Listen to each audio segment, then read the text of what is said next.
حدثنا محمد بن عبيد الله قال حدثنا عبد العزيز بن أبي حازم عن أبيه عن أبي حازم عن سهل بن سعد رضي الله عنه قال Just black rock, that's it for a large portion, a large part of the time. Just arid desert for a large part of the time. But now, it looks like a whole different scenery, a whole different landscape, a whole different type of scenery where it's green. It's you know, it's peppered with green grass, much more than just peppered. So that in itself is interesting. But that hadith that was mentioned, the part of لا تقوم الساعة or حتى تعود بلاد العربي عروجا, that the Arab will not be established until the lands of the Arabs return, to go back or become Auda, right? It doesn't mean sure. For one thing we learn 10,000 things, right? Okay, there's a whole version of this hadith that mentions other signs of the last day, other alamat as-sa'a. Alright, so Imam Muslim rahimahullah ta'ala, he mentions from Abu Hurairah, the Messenger of Allah alayhi salatu wasalam, he said, لا تقوم الساعة حتى يكثر المال ويفيض حتى يخرج الرجل بزكاة ماله فلا يجد أحدا يقبلها منه. The hour will not be established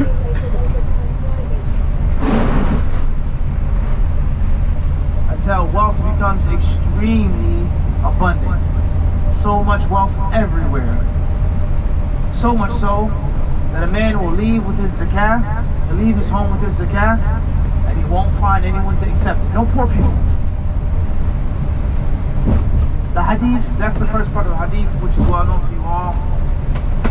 Then it says, وَحَتَّى تَعُودَ أَرْضُ الْعَرَبِ مُرُوجًا وَأَنْهَارًا,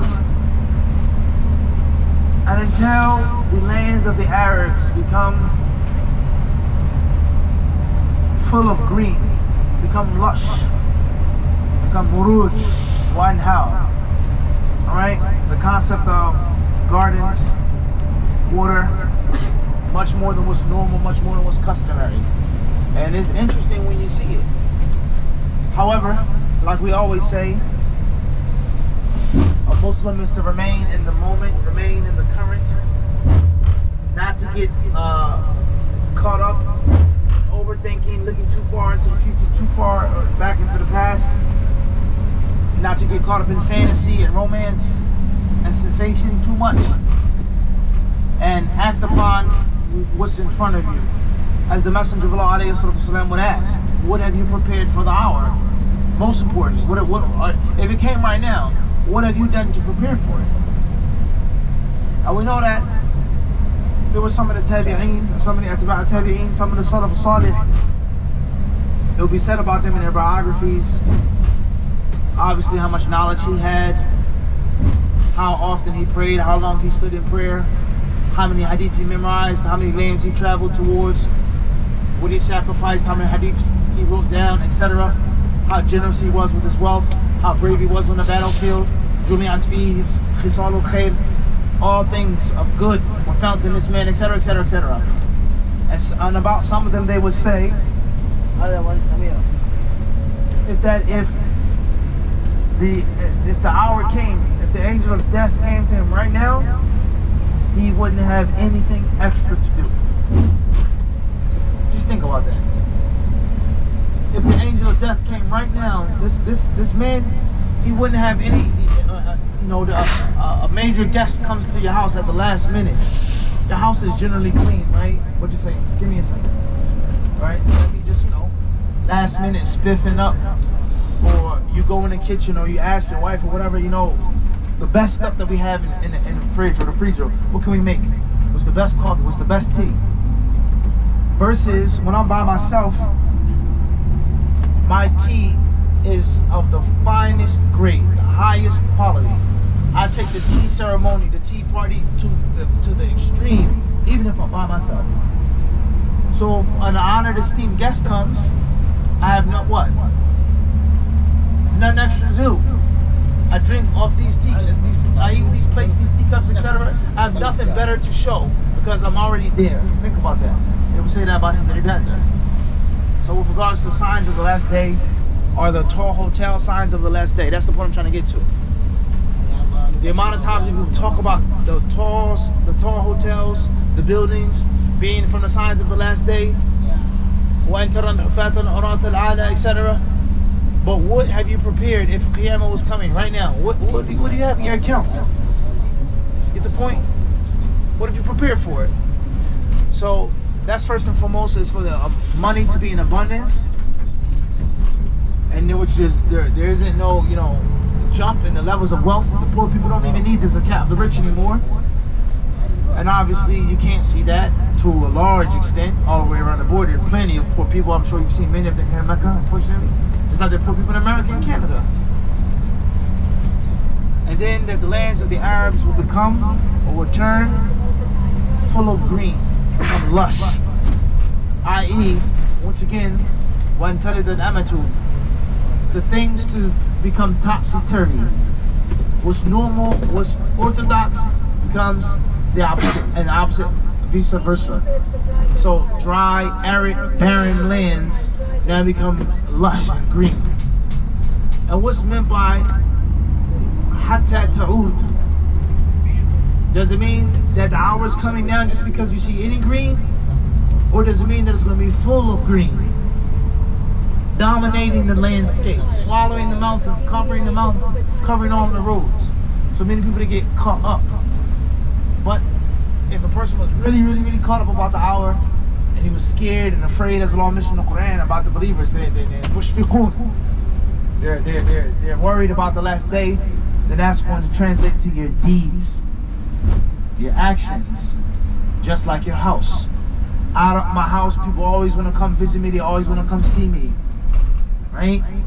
My house is a mess. It's dirty. It's out of whack. I have nothing in the refrigerator, nothing in the cabinet. Do I really want to host people? So we should be thinking about that. It's definitely interesting food for thought. That's a fact. Wallahu ta'ala a'lam.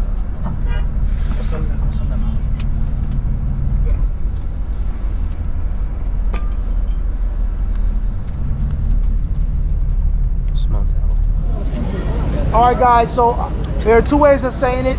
There's Arafah and then there's Arafat.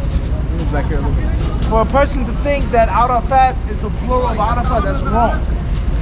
Two different styles of saying it is in the plural. Arafah with a hat or tamabuta, and Arafat. So what are the three main letters that are in both styles of the name? What's the root of that word, Arafat? What are the letters? What are the root letters? Ayn, Ra, Fa. What does that word imply? To know. What'd you say? To smell. Tayyib. Anybody else? Alright, so that's the Arafah Ya'rifu. Alright, if you study sarf, morphology, how to morph a verb, turn a word into something different, you know that it can start off meaning one thing, and then it can mutate into something else. Such as i'tarafa. Ya'tarifu i'tirafan, which means what? What does i'tarafa mean? To acknowledge, to recognize. So we have to know, to smell, and to recognize. So these are the three main roots, the three tiers of what is meant by Arafah or Arafat, and why is it called that? So first and foremost, but to be live translation, I'm not talking to them. سمعت بهذا صح؟ live translation. I will stand over here then. طيب هو. المهم, so some of the ulama, they say is that the reason why it's called Arafah is because Adam alayhi salatu wasalam was sent out of Jannah, and Hawa, Eve, she was sent out of Jannah after the shaitan had tricked them, had deceived them, after they had disobeyed Allah, after Adam alayhi salatu wasalam had forgotten. Many ayats in the Quran that talk about Adam's story, our father, and that they were sent down in two different areas. And they weren't kicked out, they weren't banished, they weren't sent down in the same area. And then they finally linked up, they reconnected, they reunited, and they got to know each other, so it was called Arafah. Arafah Adamu Hawa. Adam became acquainted with his wife. There was a rendezvous. That's interpretation number one. Interpretation number two, some of the scholars of Islam, they say, is that Jibreel alayhi salatu wasalam, he took Adam and showed him the manasik, the points and the places of pilgrimage. And in every station, every time he stopped, he would say, Arafah, Arafah, Arafah. Do you know? Do you get it? Do you get it? Similar. We say what? You with me? You with me, Ahmed? You what? You with me? You with me? He kept asking him, Arafah, you got it? Are you aware?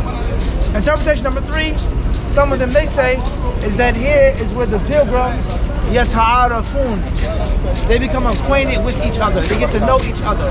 They learn about each other. Everybody's dressed the same.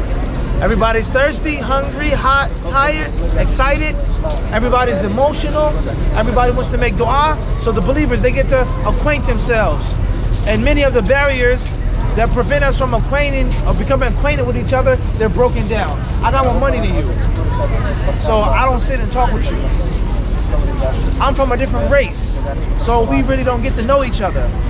And if we do talk with each other, then unfortunately it's on the surface, you know, small talk.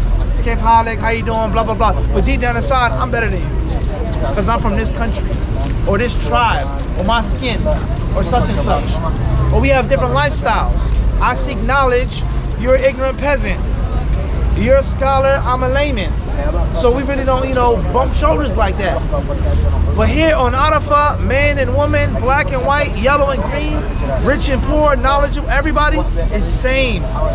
So oftentimes, the person that may pick you up when you fall down is somebody that you would never speak to, unfortunately. The one who brings you the water is the one that you're accusing of being racist, or you're racist or prejudiced towards them. So the Muslims, they get to know each other, they get to recognize each other, they become fraternized with each other at this place. The last interpretation, and perhaps there are more, the fourth one, is that some scholars, they say, is that this is the location in which the Hujjaj ya'tarifuna bidunubihim. They acknowledge their sins. They declare their weakness, their poverty to Allah, and their need of Allah's forgiveness. And perhaps I'll mention the fifth interpretation, which is the araf, the smell. The smell, And then they say is that no matter how many animals are sacrificed, no matter how much blood there is, right? Is that Mount Arafah always what? Is aromatic. It always smells good, and it never ever gets a bad smell. And obviously, Araf, as in many ahadith state, lam yajid araf al-jannah. He who does this, she who does that, the woman who does this, the man who does this, lam yajid araf al-jannah. He won't find, they won't recognize the fragrance of paradise. So to know, to acknowledge, and to have a pleasant smell, to emit a pleasant smell, or to what? Experience a pleasant smell. These are some of the secrets behind Arafah being called Arafah, and Allah surely knows best. What's important is that, as it states in the word on Hadith, Al-Hajju Arafah. Hajj is Arafah. One of the most important points, one of the most important things is to perform Al-Wuquf bi Arafah. And to stand and to pray, to ask Allah for forgiveness, for His maghfirah, and to acknowledge your weakness and your need towards Allah Azza wa Jalla's mercy. And if you've made Hajj before, then you realize that, or you've realized that. And if you haven't made Hajj just yet, inshallah, when you do, you'll see it. Wallahu ta'ala alam. Alhamdulillah.